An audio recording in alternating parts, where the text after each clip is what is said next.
얼마 전에 그 어느 매체를 통해서 소개된 한 권의 책을 읽게 되었습니다. 그 책은 베스트셀러도 아니고 이렇게 주목받는 책도 아닙니다. 유명 출판사에서도 나온 책이 아니기 때문에 사람들이 잘 모르던 책입니다. 우연히 책 소개가 되는 것을 보고서 읽게 되었습니다. 유명한 작가도 아니기에 그렇게 주목받을 수도 없었습니다. 30이 좀 안 되는, 그러니까 20살 후반, 20대 후반의 한 여성이 쓴 책입니다. 책 제목은 1인칭 가난이란 책입니다. 어 자전적 이야기입니다. 이분은 되게 어렵게 살았습니다. 부산에서 이 주공, 임대 주공 아파트에, 그것도 아주 낡고 허름한 곳에서 오랫동안 살았습니다. 뭐 들려지는 얘기로는 3 대에 걸쳐서 그쪽에서 살았다는 얘기가 나올 정도로 어렵고 힘들게 살았습니다. 그런데 이 학생은 이곳을 인제 학교를 다니면서 여러 가지 어려움을 겪었던 일들에 대한 얘기를 합니다. 차상위 계층이고 좀 극빈자 계층이 어떻겠습니까? 학교에서 끝날 때마다 나중에 뭐 어떤 몇 번 나와서 교무실로 와서 뭐 받아가라는 얘기도 듣게 되고, 또 어떤 뭘 심지어는 병원을 가더라도 이거 병원비가 비싸서 엄마가 "쪼끔 더 감기 참으래."라고 친구가 얘기하면 "병원비가 뭐 비싸."라고 얘기를 한대요. 근데 왜냐면 차상위 계층은 이 병원비마저도 아주 저렴하게 받는 경우들이 사실 있습니다. 그러다 보니까 물론 이제 그것마저도 감당하기 힘든 경우들이 있는데, 그러면 그냥 '어렵나 보다. 그래도 좀 열심히 하면 되겠지.'라고 생각할지 모르지만 아버지는 알코올 중독자입니다. 그리고 사고로인지 눈이 거의 실명이 되다시피 해서 보지 않습니다. 이 아버지가 어느 정도였냐면 그냥 단순한 알코올 중독이 아니라 집에 있는 뭐 같은 거 있으면 갖다가 팔아서 술값으로 쓰기도 하고, 이 딸이 그래도 엄마가 억지로라도 얘 좀 이 가난에서 벗어나게 하려고 재능을 키워보려고 몇 군데 학원을 잠시 했는데 피아노를 너무 잘 치니까 그 거의 연끈다시피 한 할아버지를 동원해서 "이 피아노 하나 내놓으라." 해서 이제 피아노를 중고 피아노를 갖다 놨는데, 뭐 전국 콩쿨 어린이 뭐 거기 가서 3 위까지 했을 정도로 재능이 없는, 근데 그걸 어느 날 갔더니 집에 갔더니 피아노를 비롯해서 TV 그런 것들이 사라지고 없었다고 합니다. 억지로 해서 TV 같은 건 찾아왔는데 피아노는 이미 일찌감치 팔려가. 어머니는 교통사고 후유증으로 인해서 다리가 다쳐서 정상적인 이 취업 활동을 할 수 없을 정도로 알바 같은 걸 해서 겨우 살아가는 집이었습니다. 그것을 어렵게 살아가고, 또 아버지가 너무나 폭력을 행사하고 그러다 보니까 이곳에서 벗어나기에 공부하고 힘들게 살아오면서 결국은 나중에 대구에 있는 한 대학에 가고, 그곳에서도 알바를 여러 개 하면서 버티며 나중에는 학원 강사로 그 조금씩 그것을 벗어나는 모습을 봅니다. 20대 후반이니까 아직도 완전히 벗어난 것도 아니죠. 그죠? 그 해피엔딩도 아닙니다. 그런데 더 삶이 기구한 것은 할머니인가가 이 여러 가지 문제로 인해서 자살을 했었었는데 그 아버지도 결국은 자살합니다. 그것도 대구에서 벗어나 부산에 살다가 대구로 왔었으니까 인제 어 부산에서 살던 자기 방에서 자살을 했을 정도로. 그래서 나중에 '이렇게 자살도 유전이 아닐까?' 싶을 정도로 해서 나중에 너무나 힘들고 어려우니까 '차라리 자살할까.'라는 생각도 했었다고 합니다. 그 책을 읽으면서 '야, 웬만한 사람은 명함도 못 읽겠다.'라는 생각이 좀 많이 들었습니다. 제가 왜 이 이야기를 하냐라면 이 시대 우리들의 삶이 그 정도까지는 아니라 할지라도 어차피 고통과 아픔과 지고 있는 짐은 다 상대적이긴 하지만 그 고통 속에서 우리는 살아가고 있는 것 아닌가라는 생각이 들기 때문입니다. 이 시대 어렵다는 얘기를 참 많이 합니다. 힘들다는 얘기를 많이 하고 있습니다. 그런데 오늘은 그 고통 속에서 이 싸움을 하나님을 의지하며 살아가는 이 시편 기자의 모습이 보여집니다. 근데 이 시편은 그 한 사람만의 시가 아닙니다.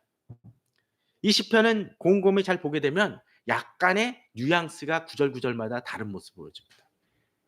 일종의 예배 때 불려졌던 이게 교동문처럼 불려졌던 시임을 알 수가 있습니다. 1절이 제사장이 외치는 어떤 것이었다라면 2절에서 3절은 온 공동체가 함께 외치는 모습이고 또 5절에서 9절이 또 인도자가 외치는 그것이라면 또 뒤에서는 뭐 대시장이 한다든지 또 인도자가 혼자서 외친다든지 공동체가 외치는 그런 모습들이 이 시편은 되어지고 있습니다. 그러기에 자신들의 문제가 어떤 때 이런 것이 있지만 하나님께서 이렇게 응답하셨다고 하면서 마치 오라토리오처럼 오페라처럼 합창이 어떤 때는 남자 솔로가 부르다가 어떤 때는 테너 집단이 부르다가 어떤 때는 함께 부르는 것처럼 그렇게 아우르는 모습이 보여집니다. 우리는 이 시편을 통해서 하나님께서 우리들에게 어떻게 우리의 문제에 관여하고 계시고 관심 갖고 계신지를 좀 돌아보았으면 합니다. 그런 고통 속에서 우리가 어떻게 이겨나갈지 생각해보고 또 묵상하며 우리들의 문제를 고민해 봤으면 합니다. 오늘 시편은 1절에서 오늘은 14절까지 다룰 예정인데 1절에서 보게 되면 여호와께 감사하라. 그는 선하시며 그의 인자하심이 영원함이로다라고 되어 있습니다. 여러 시편에서 이런 구절들은 유사한 구절들은 많이 등장합니다. 여호와께 감사하라. 그것은 여호와께서 나를 도우시고 베푸시는 고 나를 지키시고 인도하심을 알기 때문입니다. 감사할 제목이 없으면 이 감사라는 말은 피상적일 수밖에 없습니다.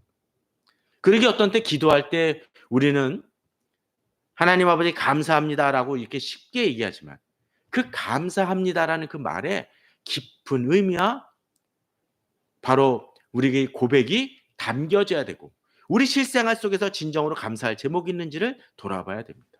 바로 그러한 내용들이 뒤에서 수반되어지는 것이죠. 그러기에 기도는 결코 피상적인 기도가 일 수 없고 또 어떤 얘기처럼 일상기도라는 표현이 어느 책에는 책 제목이 나와 있는데 그런 것처럼 우리에게 이 감사가 실질적이어야 됩니다. 자, 먼저 우리가 감사할 때라는 것은 여호와가 어떤 분인지를 알기 때문입니다. 역시 또 여기서도 나오죠. 하나님의 성품이 등장. 선하십니다. 믿음직한 분이라는 거죠. 또 인자하심이 영원함이라고 그랬습니다. 나를 참으시고 받아주십니다. 내가 비록 넘어지고 실패해도 어떻게 해요? 기뻐하시는 분이시라는 거죠. 그 하나님이 계시기에 우리가 나아갈 수 있습니다. 그런데 재미난 것은 이제 그 하나님이 나에게 대해서 얼마나 관심 갖고 계시냐라는 것입니다. 하나님께 기도하지만 그 하나님이 나의 아주 작은 문제에 대해서 관심 갖고 계신지 정말로 큰 문제만 관심 갖고 계시고 나의 어떤 사소한 문제에서도 관심 갖고 계신지 어떤 때 우리는 곰곰이 의문이 들 때가 있을 수 있습니다. 자, 바로 거기에 대해서 이제 사람들이 외칩니다. 2절에서 4절이죠. 이제 이스라엘은 말하기를 그의 인자심이 영원하다. 또 3절에서도 이제 아론의 집은 말하기를 영원하다. 또 4절에서도 영원하다고 얘기합니다. 인자심이 영원하다. 바로 1절에서 얘기했던 인자심이 영원하다는 얘기를 반복합니다. 자, 1절에서는 여호와께 감사하라 그는 선하시며 인자심이 영원하다고 했는데 하나님께 초점이 맞춰져 있죠. 그죠? 그런데 2절, 3절, 4절을 보게 되면 이제 어떻게 됐나요? 이스라엘 아론의 집 여호와를 경외한 자로 어떻게 됩니까? 조금씩 세밀하고 구체적이고 개인에게 접근하는 것이 등장하게 되죠. 마치 이런 것 같아요. 영화나 또는 뭐 이렇게 그 인공위성 같은 데서 또는 어떤 그 정찰 위성 같은 데서 어떤 것을 정찰할 때 어떻게 합니까? 대부분 처음에 어떻게 하죠? 우주 같은 것들이 딱 등장을 하고 지구가 비춰집니다. 지구가 비춰진다면 어떡하죠? 한국이 쫙 그 한반도가 일본, 중국이 있는 딱 그 지역이 보입니다. 그다음에 좀 더 줌하면 어떻게 되죠? 남한 쪽까지 딱 추가가 되죠. 그다음에 또 어떻게 됩니까? 서울로 딱 집중이 됩니다. 서울로 집중이 돼서 종로구로 되어지고 바로 여기 낙원상가 쪽으로 비춰지는 모습을 보입니다. 그것도 또 여기 옥상에 있는 저희가 이제 안에 있으니까 잘 안 보이지만 이 바깥쪽에 있는 데까지 되어져서 어느 사람이 저 풀 같은 데 앉아 있으면 그 사람의 모습이 쫙 줌되어지는 모습이 보입니다. 그걸 보면서 신기하다고 얘기를 하죠. 구글맵 같은 데서도 가끔 그런 거 보이시죠? 구글맵이라든지 뭐 카카오맵 같은 데도 이 지도상 이렇게 리얼 지도로 딱 하게 되면 어떡합니까? 쭉쭉쭉 줌하게 되면 아주 골목까지 하여튼 등장하는 모습이 납니다. 거리뷰까지 하게 되면 좀 더 세밀하게, 물론 지난 옛날 사진이긴 하지만 그런 것까지 되어지는 모습이 보여집니다. 우린 그걸 보면서 신기하다고 얘기를 하죠. 아니 뭐 그런 거 다 따져서 휴대폰으로도 그렇지 않습니까? 저 멀리 있는 거 예전에는 그냥 이거 잘 안 보이는데 하는데 요새는 뭐 합니까? 휴대폰으로 그냥 카메라 기능을 확장해도 웬만한 건 다 보입니다. 망원경 역할을 하죠. 그런데 오늘 본문은 하나님의 인자하심과 영원하심이 누구에게 적용되고 있습니까? 하나님에게만 머무는 것이 아니라 이스라엘에, 또 아론의 집에, 그리고 여호와를 경외하는 자에게 임한다고 되어 있습니다. 이 말씀은 무엇입니까? 바로 우리도 하나님의 인자하심이 우리에게도 동일하게 임하고 있다는 것입니다. 그 한 가지 주목할 것은 이스라엘 아론의 집 여호와를 경외한 자는 어떤 사람들입니까? 다 하나님과의 깊은 관계이고 하나님을 경외하는 사람들의 일. 그러게 이 말씀은 지금 우리에게도 동일하게 적용돼야 됩니다. 내가 성도라고 해서 그냥 멈추는 것이 아니라 하나님을 경외하는 자로서 하나님을 경외할 때 하나님은 분명 하나님의 인자하심을 우리에게 베푸신다는 것입니다. 물론 여호와를 경외하는 자라는 그 표현 속에서 우리가 완전하다는 것을 의미하는 것은 사실은 아닙니다. 우리는 우리 자녀들이 어떤 노래를 불렀을 때, 예를 들면 아주 어렸을 때 아직은 그 초등학교도 못 들어가서 말도 제대로 못할 때 뭐 학교 종이 땡땡땡 그 동요를 부른다고 쳐봅시다. 그걸 완벽하게 잘 부른다서 박수를 칩니까? 우리가 대학생들이라든지 뭐 일반인이 노래를 불렀을 때 학교 종이 땡땡땡을 엉망으로 부르고 음치로 부르면 어떡할까요? 우습고 비웃을지 모릅니다. 그러나 우리 자녀들이 박자가 틀리고 가사가 틀린다고 해서 웃습니까? 아마 그 아이가 노래 부르는 것만 보고도 어떡할까요? 잘한다 하고 박수를 칠 것입니다. 하나님이 인자하시면 바로 그런 것 같아요. 우리가 부족하고 자격이 없다 할지라도 여호와를 경외하기에, 하나님의 자녀이기에 하나님의 인자하심은 영원합니다. 그런데 하나님의 인자하심이 영원하긴 한데 문제가 있습니다.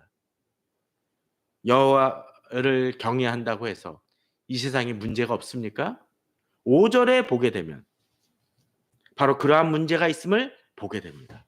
특별히 5절에서 9절은 그러한 내용들을 보여줍니다.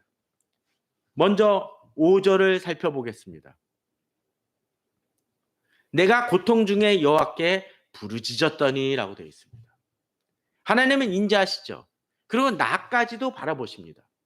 이스라엘만 은혜를 베푸시는 것이 아니라 이스라엘 중에도 아론의 집에도 여호와를 경외하는 자에게 하나님의 인자심이 머무는 것처럼 하나님의 모습은 어떻습니까?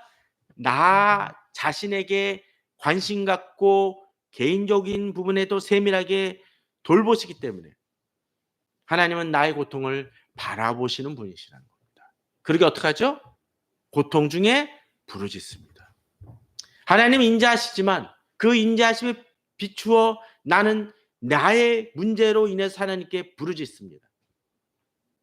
그럼 어떤 일이 벌어진다고 본문은 얘기합니까? 응답하시는 하나님이라는 거죠. 바로 이것이 기도입니다. 사실 어떤 때 마음이 모든 것이 잘 될 때는 잘 기도가 안 나와요. 사람들이 그렇습니다. 그런데 고통 중에 부르짖으니까 아픔이 생기니까 부르짖게 됩니다. 자, 본문은 또한 얘기를 합니다. 나를 넓은 곳에 세우셨다고 되어 있습니다. 이 얘기는 뭘까요?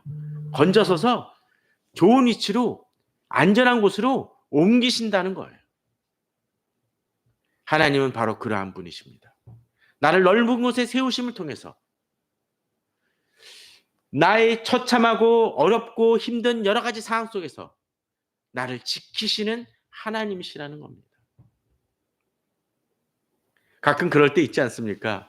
막 그 시위가 벌어지고 난리법석인 곳에서는 사람들의 마음은 뭔가요? 아, 여기 좀 빨리 좀 벗어나왔으면 좋겠다. 아, 좀 그만 치고 빠져나왔으면 좋겠다. 어제 서울이 좀 그렇더라고요. 곳곳에서 난리예요. 저쪽에서는 뭐 집회도 있고 시위도 있고 또 지금 설교 준비하면서 나오다 보니까 이쪽에서 뭐 국아파트라고 시끌벅적하고 사람들이 밀려듭니다. 그 사람들은 다 뭐합니까? 구경하느라 서 있어요. 난 가야 되는데. 근데 거기서 빠져나오면 어떻습니까? 아주 숨쉬는 것 같아요. 날아갈 듯합니다. 하나님이 나를 그렇게 보호하고 계시다라는 것을 믿고 나아가야 할 것입니다. 자, 그런데 5절에 있는 반면에 또 6절, 7절, 그 다음에 8절, 9절이 나뉩니다. 먼저 6절, 7절입니다. 여호와는 내 편이시라. 내가 두려워하지 아니하리니 사람이 내게 할까. 여호와께서 내 편이 되사 나를 돕는 자들 중에 계시니 그러면 나를 미워하는 자들에게 보응하신 것을 내가 보리로다. 자, 본문을 보게 되면 이 6절, 7절은 짝을 이룹니다. 자, 6절의 앞부분은 뭐라고 되어 있습니까? 여호와께서 내 편이시라. 그런 것 같아요. 사람이 힘들고 어려울 때 정말 낙마하고 좌절하는 이유가 뭡니까? 날 지지해 주는 사람이 아무도 없을 것 같을 때입니다. 그럴 때 외롭지 않습니까? 나를 돕거나 나를 지지해 주는 사람이 없는 것 같습니다. 주변에 나를 모함하는 사람들만 있는 것 같아요. 아니, 뭐 모함하는 사람들이 아니더라도 나를 공격하는 이가 너무 크고 실체가 커가지고 답답하고 두려울 때가 있습니다. 그런데 누가 내 편이 돼요? 여호와는 내 편이시라고 되어 있습니다. 대적이 아무리 커도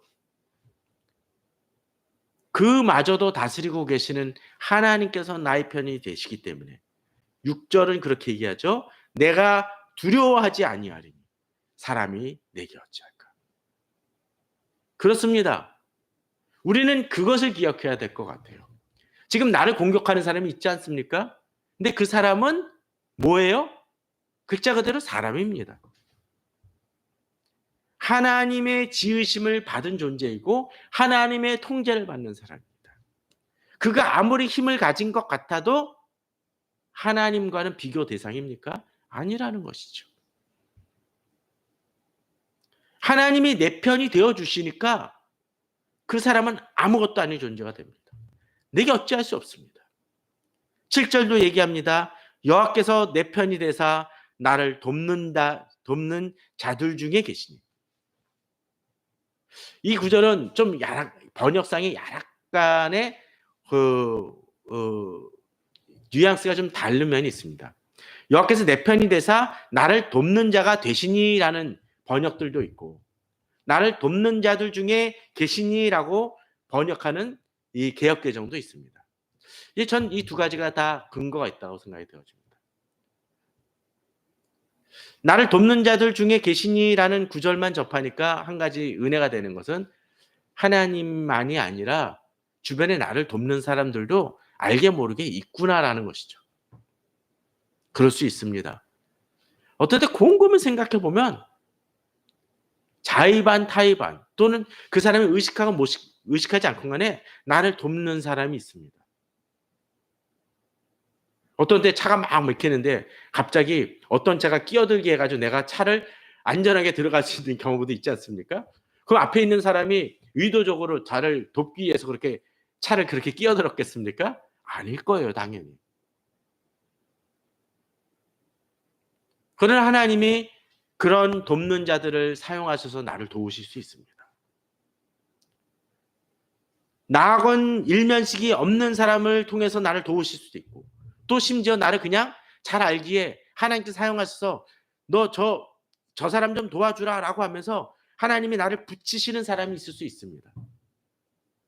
그런데 돕는 자들 중에 계신이란 얘기는 하나님이 여러 one of them이 아니라 어떻습니까?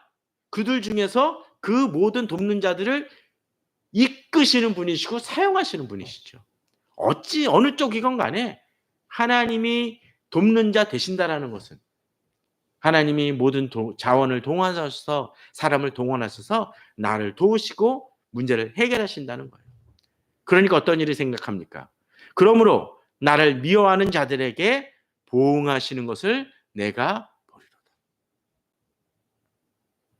잘 보십시오. 나를 미워하는 자들. 내가 미워하는 자가 아니죠. 나를 미워하는 자들입니다. 저는 이 믿음이 있어야 된다고 생각이 되어집니다. 지금 나를 공격하는 이들이 있습니까? 물론 내가 악해서 누가 나를 공격한다면 벌을 좀 받아야 되겠죠. 그러나 내가 악하지 않은데, 내가 하나님 앞에서 바르게 살아가고자 하는데 나를 공격하는 이들이 있다면 저는 이 구절을 가지고 기도하시라고 말하고 싶습니다. 그들이 천벌받아서 다 죽으라는 얘기하는 게 아니라 하나님의 공의대로 하나님이 약속하지 않았습니까? 이 말씀을 이루어 달라고 얘기해 주십시오. 나의 대적을 꺾어 달라고 기도하십시오. 좀 더 마음이 아량이 높으신 분은 그 사람이 회개하여 나를 돕는 자를 편에 서게 달라고 기도하시겠지만 아마도 대부분 많은 분들은 그렇게까지는 기도 못 하신다 할지라도 이 말씀을 붙들고 그 시련을 이겨나가신 우리 성도님들이 되었으면 합니다. 자, 그 다음입니다. 이런 하나님이 내 편이 되시니까 어떤 일이 벌어집니까? 여호와께 피하는 것이 사람을 신뢰하는 것보다 나으며 여호와께 피하는 것이 고관들을 신뢰하는 것보다 낫도다라고 되어 있습니다. 이 구절은 뭘까요? 사람들을 무조건 신뢰하지 말라는 것이 아닙니다. 근데 곰곰이 생각해 보면 우리가 하나님께 기도는 하는데 가끔씩은 그럴 때가 있는 것 같아요. 하나님, 저 사람 좀 어떻게 좀 저 사람의 마음이 변하게 도와주세요. 하나님, 어떤 이런 일을 하면서 구체적으로 기도합니다. 그 기도가 나쁜 건 아닌데 어떤 때 그런 것 같아요. 그 사람이 꼭 변해야만 이 문제가 해결되어진다고 우리는 착각을 합니다. 그 얘기는 어떻습니까? 그 사람이 이 문제에 아주 중요한 문제예요. 또 어떤 때는 그렇습니다. 어떤 문제를 해결해야 되는데 저 사람이 날 도와주겠다고 하면 아주 신뢰를 합니다. 근데 어떤 때 거기에 대해서 너무 절대성을 부여할 때가 있는 것 같아요. 그러다 보면 어떡합니까? 그 사람이 나를 도와주지 않거나 예를 들자면 돈을 빌려주지 않거나 그럼 어떡하죠? 좌절하고 낙심해서 세상을 아주 노을 것 같이 살아갑니다. 아니죠. 그 얘기는 결국은 여호와께 피하는 것이 아니라 그 사람에게 피하는 것이 될 수 있습니다. 고관들을 신뢰하는 건 뭡니까? 권력입니다. 이 세상 많은 그리스도인들 중에 적지 않은 그리스도인들이 국회의원이라든지 정부 그런 쪽에 관계된 사람들이 연을 내려고 많이 노력합니다. 최근에 어떤 선거에 개입을 했다는 하든 그런 얘기가 옛날부터 계속적으로 그런 일들이 자주 벌어왔습니다. 그 얘기 결국 뭐예요? 이 사람한테 연을 대면 내가 성공할 거다? 아니다 막 그런 거예요. 아주 치사한 일들을 행하기도 합니다. 문제가 뭡니까? 고관들을 신뢰하는 것이죠. 그리스도인들도 이런 실수를 범할 때가 있습니다. 결국 그 얘기는 뭡니까? 나보다 높은 사람이 상관이 하나님보다 더 높다라고 생각을 하는 거예요. 그러다 보니까 부정을 행하고 불의를 행합니다. 우리 선택은 뭐가 돼야 됩니까? 여호와께 피하는 것이 돼야 됩니다. 그럴 때 우리는 이길 수 있습니다. 지금 우리가 어디에 피하고 있는 것을 돌아보길 바랍니다. 분명 우리를 돕는 사람들이 있고 높은 고관직 있는 사람들이 나를 도울 수 있습니다. 그러면 좋은 거죠. 그러나 거기에 절대시하고 목을 매는 그런 일은 하나님을 오히려 잃어버리는 것이 될 수도 있음을 우리는 봐야 됩니다. 나의 초점이 어디에 있는지를 봐야 된다는 것이죠. 10절은 10절, 11절, 12절은 또한 여기서도 이제 나를 공격하는 그 실체들의 문제에 대해서 좀 더 구체적으로 나갑니다. 10절에 어떻게 되어 있습니까? 문나라가 나를 애워쌌으니, 또 11절에서도 그들이 나를 애워싸고 애워쌌으니, 12절에서도 그들이 벌들처럼 나를 애워쌌으나라고 되어 있습니다. 자, 애워쌌다고 되어 있는데 이 구절 구조들을 보면 문나라 하니까 좀 추상적입니다. 주변 사람들이 다 나를 공격하는 거예요. 그런데 그 에워싸는 게 어느 정도입니까? 12절에서는 11절에서는 에워싸고 에워쌌으니. 아니 하나 정도면 어떡합니까? 뚫고 나갈만 할 것 같아요. 그죠? 옛날에 오징어포라는 게임을 해보신 분이 있을지 모르겠습니다.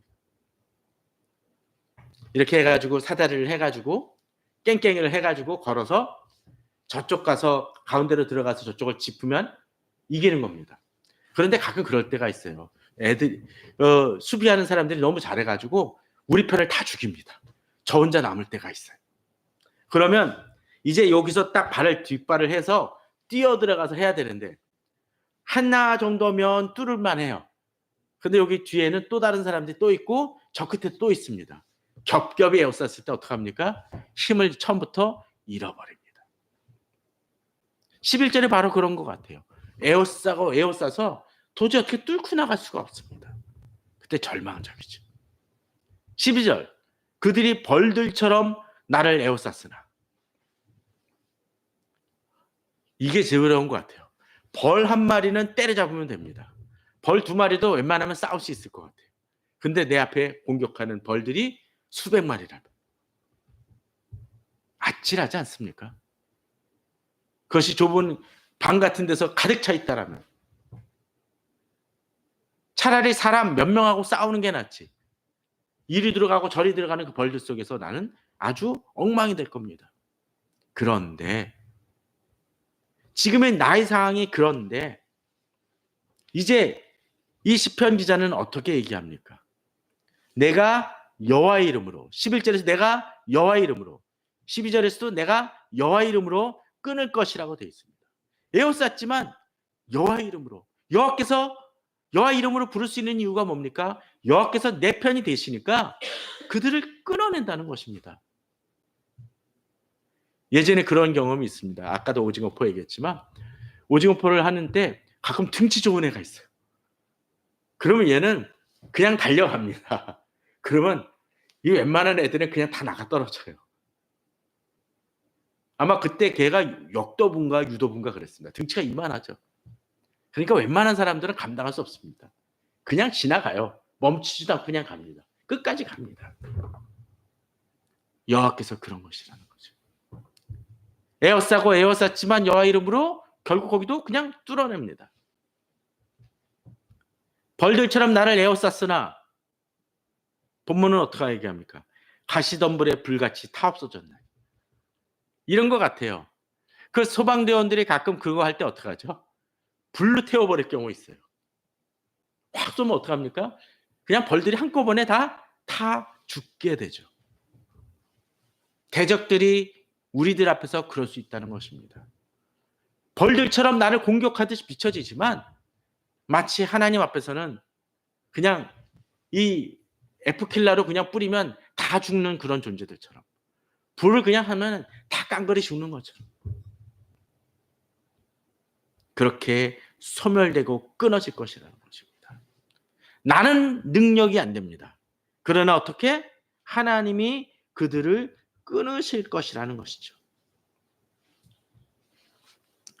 앞서 얘기 들었던 1인칭 가난의 그 책은 책이 참 개인적인 가난의 문제로만 그냥 고백으로만 비춰지지만 이 책이 참 재미나는 것 중에 하나나 책 중간중간에 우리 사회의 소외된 계층과 뭐 임시 주공 뭐 여러 가지 문제들을 언급을 하면서 그렇게 열악한 상황 속에서 이 사람이 지혜롭게 어느 정도 조금씩 앞으로 나가고 생존하며 버틸 수 있었던 근거 중에 하나는 우리나라 복지제도라는 거. 아이러니까 열악한 복지제도를 통해서 필요한 것을 잘 찾아냅니다.